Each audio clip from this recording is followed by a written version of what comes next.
buy $1 million short-term rental on 30A. You stay on 30A Realty, of course. Yes. You make that purchase. It costs $1 million. That's what you actually go under contract for. You will be able to take approximately 25% of that value up front via bonus depreciation. That's $250,000. So this year it's 80% of that, $200,000. You buy $1 million asset. You use really good investor-based realtor to make sure that maybe you're breaking even or cash flowing. So you have someone else paying that. And up front, you have a $200,000 deduction, not off your tax burden, but if your net income was $200,000, so you would owe in a 37% tax bracket, $74,000 of taxes, you can wipe that away. You watch it out. And you have a house on the beach. If you're a high income earner and tired of paying taxes, this is the show for you. You're going to want to stay tuned. So, hey guys, I am with Chris and Rachel Moore today, and they are real estate agents here in the Panhandle area. And we're going to be talking all about how to build wealth through real estate and also mitigate your mitigate your income tax burden and not pay any income taxes. So, welcome guys. How are you? Good to see you. Yeah, what's happening? Good to see you. So I have seen you. I've stayed at your home. You've been great hosts for me. So thank you so much. But let's jump right into it. People want to know about this accelerated depreciation. That's what it's called, right? I mean, that's what we're talking about here. This is how people are literally paying very little taxes or cutting their tax bill way, way down by virtue of buying a short-term rental. And maybe they're not even a full-time real estate agent, right? So let's talk about that because you guys have a great story. Tell us a little bit of how you got started. This is actually what got you into it, right? Correct. Into real estate in general. We lived in Connecticut. I actually bought my first investment property that I actually lived in, so more like a house hack, when I was 25. I was just getting out of nursing school, bought my first house and rented out bedrooms to friends. So I have always loved real estate, and I ended up transitioning from a healthcare career where I was earning W-2 income, so I could kind of ignore the tax area of the paycheck and just turn a blind eye, to getting all 1099 income as an influencer and writing huge checks to the federal government and state government because I lived in Connecticut at the time. So it was a real eye-opener as to how much of the money that we took in was going out in taxes. So as people who love real estate, we started brainstorming, geez, how can we lessen our tax burden? And that is where we really fell into real estate. And we love 30A. So at this point, we've transitioned our full-time lives and all of our investment properties outside of some apartment syndications into the 30A market. Wow. Wow. And so was there a book or is it a person that approached you or that you, how did you even come? Because some people, they sort of hear about it. Maybe they're an investor, they're in a syndication, but I know for me, I was involved in syndications and I knew about cost segregation. I knew about that, but I was a passive investor, so I didn't need to make those decisions. So how did you guys sort of dive in or say, hey, was it a book or what was it? You can answer. You want me to take that? I'm so happy to be on this podcast. Thanks, man. I'm lit. I've always wanted to do this. This Glad is to the have you. first time for me. Yeah, I'm real excited. You mentioned accelerated depreciation. Really, the vehicle that is on its way out is bonus depreciation. Accelerated's always been there. You've always been able to take your piece of real property and accelerate certain portions of that asset. Regarding the depreciation, you've always been able to take some soon. The Trump administration inputted something called bonus depreciation, where anything that was depreciable less than 20 years, you could take at the time of purchase. And that's slowly going away. They're chopping it away 20% of the time over the next 5 years. So it's really put the fire under us. We own the brokerage and a property management company, and we're heavy in real estate. But first and foremost, we're investors. So we are buying, we're leveraging a little bit aggressively at the moment to close out some deals before the end of the calendar year, because with every year over the next 4 years, it's just less beneficial. And in a couple of years, really, it's not going to make a ton of sense with the cost to implement these things because there is a cost to it. Yeah. So basically, Rachel's so smart and successful. She started making money. She couldn't help it. And like she said, we started writing those checks for taxes. And that caused us to really start diving into reading different books about different investments and talking to financial advisors. People were interested in kind of managing our money for the first time. And there was really the tax strategy book. It's a really boring kind of sounding name. I don't remember the exact, I think it's just called Advanced Tax Strategies for Real Estate. Yeah. Savvy Real Estate Investors. Yeah. Amanda Hahn, shout out. Yeah, Amanda Hunt. That was the book that really, I was reading stacks of like real estate, but all the ones you're supposed to read. And this one introduced concepts that I just couldn't believe were real. And we were able to implement them to reduce our effective tax rate. As dry as it sounds, it's actually a really easy read. And the funny thing is, or the interesting thing is, you can talk to your tax preparer. They may or may not know necessarily. This is what you find, right? Absolutely. We had to switch accountants because our accountant in Connecticut was also a wealth advisor who was very heavy in the stocks. So us investing in real estate didn't make him any money. He's not managing that. And so he just kept telling us, oh, there's too big a hassle factor. There's too big a hassle factor. But for us, we could see all the ways you build wealth with real estate. And one way you build wealth with stocks. So it was such a bigger picture vision of growing wealth.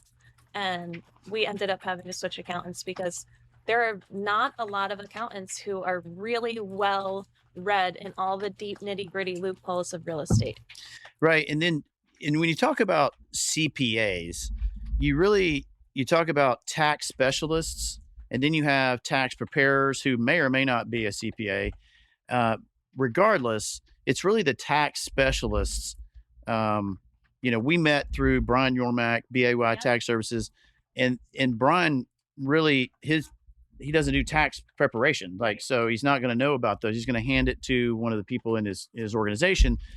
But when it comes to this type of thing, bonus depreciation, that's where the rubber hits the pavement. That's where the knowledge comes in, right? Correct. And Brian has done cost segregation studies for us, and he gets into the weeds of that house and pulls out every dollar and cent. So it's absolutely worth finding a great cost seg person, which your realtor, if you are an investor, your investment focused realtor should have a contact for you, because they're going to pull out so much more money and so much more tax savings for you with that report than doing it, like google.com cost segregation engineer. Right. Because what I hear you saying is, and we've noticed this ourselves in our own investments, but you have cost seg people out there that are sort of bargain cost seg. And so it's definitely one of those things where We've used one. Yeah, you get what you pay for, right? And so how do you know? Well, because like you're saying, Rachel, is you compare it to what you've maybe had done, and then all of a sudden someone comes in and they said, oh, well, they've missed this, this, and this. And next thing you know, what was the difference on your guys? It was six figures, right? It was over $100,000 as far as the deduction goes. You're like, wait, this guy charged $3,000 more. Right. That's a good deal. Yeah. So maybe you pay $3,000 more, but you got $100,000 in extra tax deduction. So it's just a math thing at that point. I mean, right? Right. And that deduction carries over. Yeah. So that's why for us, we're making more purchases this year, because at 80% bonus depreciation compared to going into service in January when it's 60% bonus depreciation, that's a big amount that we can save on taxes. And if we weren't to use it up all this year or next year, you can keep kicking that down the road. Right. And you kick it down the road by virtue of a 1031 exchange, correct? If you want to sell. Yeah, well, that's a different concept. I think what she was saying is if you stack up more losses than you have income, okay, those right. losses carry forward. Right. But the 1031 exchange is absolutely an important the concept 1031 exchange.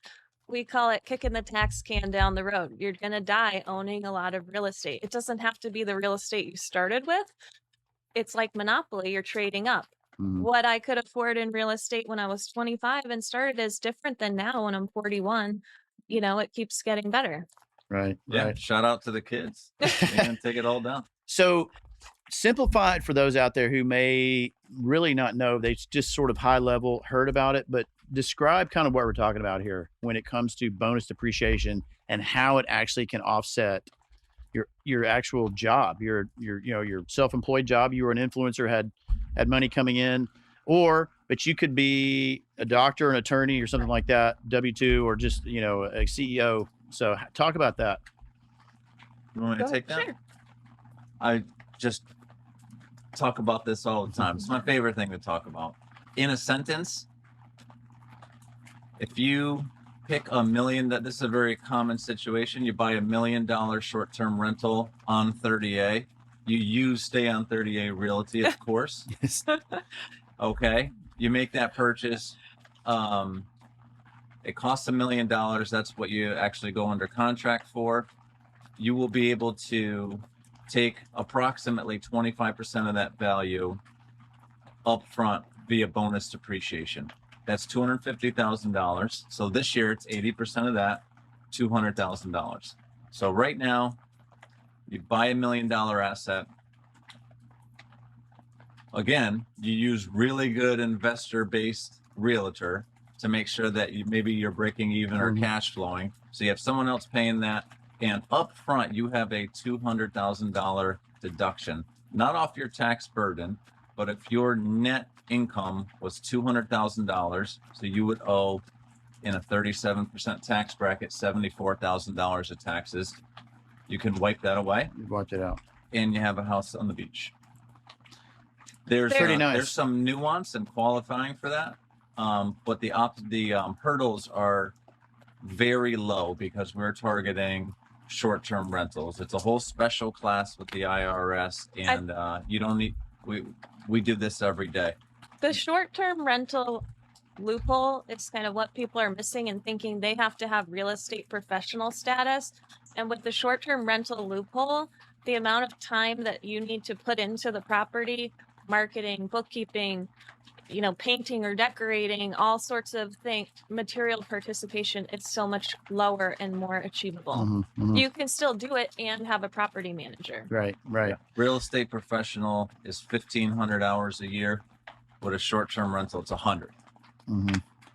Where's the 750 come in? So you hear about that figure as well, 750 hours, but that's, again, you're bypassing that with the 100 hours. Yep. I think the 750, I think it's 1,500 now for real estate professionals. It basically comes to 15 hours a week.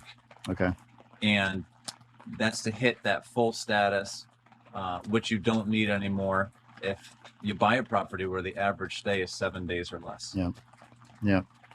So this is amazing. I mean, this is what presidential candidates are arguing about on stage, right, at the town hall meeting so many years ago. This is what a lot of people in Congress are using. And so even though they're talking about phasing it out, there's always this idea that people in Washington are using this. So they'll probably try to figure out a way to get it pushed through to where they can continue to benefit from it. Absolutely. Does it sound, am I right on this? Absolutely. I think you did, right? That seems to be how it's gone. Yes. Yeah. The whole phrase public servant, I don't know. Yeah, I think maybe they're out for their own best interests. If these politicians have skin in the game, which we've seen over and over, they always do, that really dictates in a big way what policy decisions they make. I think maybe they might be the opposite of public servants. Yeah. Have you guys ever totaled up like what you think you saved in taxes over the course of a few years? Well, our effective tax rate is 0 for the last year and the year going forward. At least we're looking to stack that up a bit more. So, it's a 6-figure number for sure. Great. Yep. That's amazing. I mean, this is the American way. I mean, the government really encourages you to buy real estate. I mean, Oh, that's yeah. that's really what it boils down to. I mean, the IRS encourages you to buy real estate, and this is the track to do this. And so, thank you for mentioning the book, because I think for those out there who just, I mean, you guys you're in Connecticut, you're doing something completely different. You had a corporate job, you decided to become an influencer, and then you start making money with that. You're like, man, I'm writing all these checks. I don't like this. What's a different way? There's got to be a different way. And then, oh, lo and behold, there is. And, you know, now you guys, you're teaming up, you've built a $10 million portfolio, and you're helping lots of people here. So it's amazing. It's a great story. And you have your kids, your boys here, Yep. and your office is right above the school. Yeah. So, and what a place to live. I mean, a lot of people don't know 30A. And had you been here? Had you been coming a little bit? As an influencer, one of my best influencer friends had been coming here on vacation. Shout out Loverly Gray. When I saw these beaches, I couldn't believe you could get here without a passport. These beaches are world class. So that made me decide within about 1 week that we needed to ditch our beach house in Connecticut, where the taxes were outrageous and we didn't even have heat. So the rental season was about 3 months, and grab something here. And then once we started coming down and spending more time in investment property here, and we were like, gosh, no state income tax, the weather's amazing.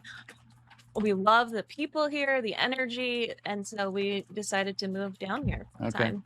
So people want to connect with you guys. They want to understand this strategy. They can hop on a call or Zoom, something. Absolutely. How would they do that? Because there's people out there that are listening, Yeah, they're watching, so that want to do that. the best way to do it is follow us. Stay on 30A is our Instagram handle, and you can just shoot us a DM, and that's the easiest way to set up a call. Or if you just have a quick question, I answer all of the DMs. So what's coming up that's coming up new that's you're excited about? I'm excited to make another purchase. I love a renovation, so I just have like a decorating itch right now. We kind of finished decorating our primary home that we moved into in the summer, and so I'm looking for a value add. Nice. What about you, Chris? Same? Yeah, I mean, it's been really a growth season at the end of 2023.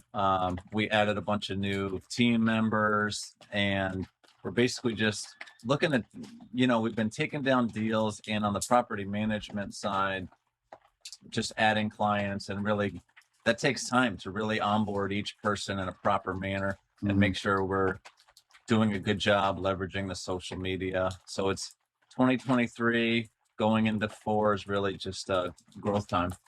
Great. So guys, this is your chance now to own a property and cut your income taxes that you're paying. So kill 2 birds with 1 stone. It's the American way. Build wealth at the beach. Build wealth at the beach. Thanks for tuning in. We'll see you next time.